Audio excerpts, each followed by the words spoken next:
Cette installation permet de traiter le minerai de spodumène et de l'épidolite pour récupérer le lithium. Il s'agit d'une installation de séparation par flottation qui présente un taux de récupération élevé pour le LiO2. Pour le minerai de spodumène, la teneur du concentré de lithium, LiO2, peut atteindre environ 4,65% après traitement. Pour le minerai de l'épidolite, la teneur en concentré de lithium, LiO2, peut atteindre environ 6,7% après traitement.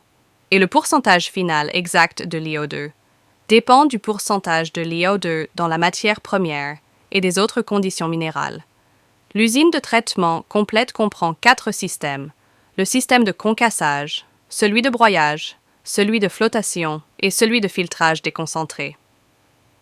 Les principales machines comprennent une trémie d'alimentation des matières premières, un alimentateur vibrant, un concasseur à mâchoire, un concasseur à cône, un concasseur à double rouleau, un crible vibrant, un convoyeur à bande, un petit alimentateur vibrant, un silo de stockage, un broyeur à boulet, un classificateur en spirale, un réservoir de mélange, une machine de flottation, une pompe à bœuf, un épaississeur, une machine de filtrage à disque sous vide, etc.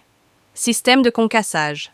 Un alimentateur vibrant sert à alimenter le concasseur à mâchoire primaire en matière chômeur première, inférieure à 300-400 Sachin-Lai, de manière stable et régulière. Le système de concassage comprend 3 étages de concasseur, dont un concasseur à mâchoire, un concasseur à cône et un concasseur à double rouleau. Le concasseur à mâchoire sert au concassage primaire des grosses pierres de moins de 100 mm. Puis le produit du concasseur à mâchoire est acheminé vers le concasseur à cône pour le concassage secondaire.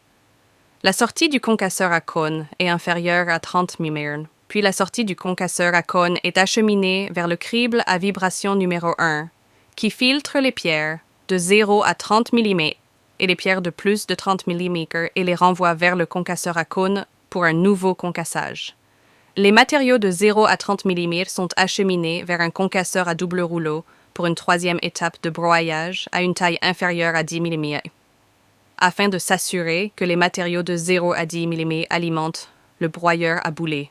Le matériau sortant du concasseur à rouleur est acheminé vers un autre crible à vibration de maille de 10 millipowder, qui crible les matériaux surdimensionnés de plus de 10 mAh et les renvoie vers le concasseur à rouleau, tandis que les matériaux en poudre de 0 à 10 mWh sont acheminés vers les stocks au sol par un convoyeur.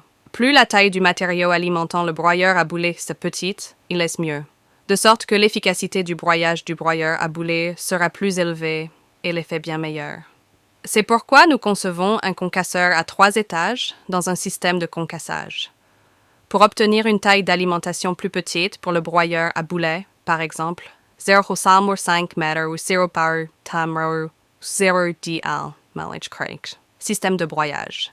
Les poudres de 0 à 10 manlin étant stockées sur le sol, il est nécessaire de les acheminer vers le silo de stockage avant le broyeur à boulet, puis de les acheminer en douceur vers le broyeur à boulet par l'intermédiaire d'un convoyeur à bandé. Le broyeur à boulettes sert à broyer le matériau en une petite poudre fine, afin de s'assurer que le lithium libéré autant que possible du minerai de spodumène et de l'épidolite, de sorte que la séparation par flottation suivante puisse obtenir le meilleur taux de récupération. Pour le minerai de spodumène, le produit final de 200 mailles occupe généralement 75-80%. Pour le minerai de l'épidolite, le produit final de 120 mailles occupe 60-70%. Pour obtenir ces poudres fines, le broyeur à boulet doit donc fonctionner avec un classificateur en spirale. Le trop-plein du classificateur sera la boue fine de 100-200 miles, et les particules grossières du trop-plein retourneront dans le broyeur à boulettes pour être broyées à nouveau en circuit fermé. Ce système de broyage permet donc d'obtenir une bouée de 1 à 200 miles. Système de flottation. La boue de 100 à 200 mailles est d'abord envoyée dans un réservoir de mélange par une pompe à boue pour s'assurer que le matériau est complètement mélangé, puis le matériau du réservoir de mélange est envoyé dans les machines de flottation. En même temps, je dois ajouter des produits chimiques appropriés dans la machine de flottation pour séparer le LiO2. Le processus de flottation comprend une séparation primaire pour obtenir le minerai concentré et les résidus. Le minerai concentré sera traité par deux autres étapes de flottation, et les résidus seront également traités par un autre processus de flottation en deux étapes. De cette manière, on peut augmenter le taux de récupération de l'IO2 et rendre la teneur en l'IO2 aussi élevée que possible. Ainsi, après le processus de flottation, j'obtiendrai finalement du LIO2 de haute qualité. Le système de flottation peut être ajusté en fonction des conditions réelles du matériau.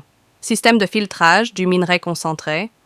Après avoir obtenu le minerai concentré de l'IO2 du système de flottation, il contient de l'eau et doit donc être déshydraté. Comme la taille est très petite, 1-200 miles, on utilise d'abord une épaississeur pour épaissir le concentré et d'augmenter sa densité, puis une machine de filtrage gazeuse à disque pour filtrer l'eau et sécher le minerai concentré de lithium. L'eau provenant de l'épaississeur et du filtre à vide peut être réutilisée dans les usines de traitement. Cette usine de traitement par flottation des minerais de spodumène et de l'épidolite est très efficace pour récupérer le lithium, l'IO2. La conception de l'usine peut être personnalisée en fonction des conditions des minéraux de la roche, de la capacité et des exigences du client.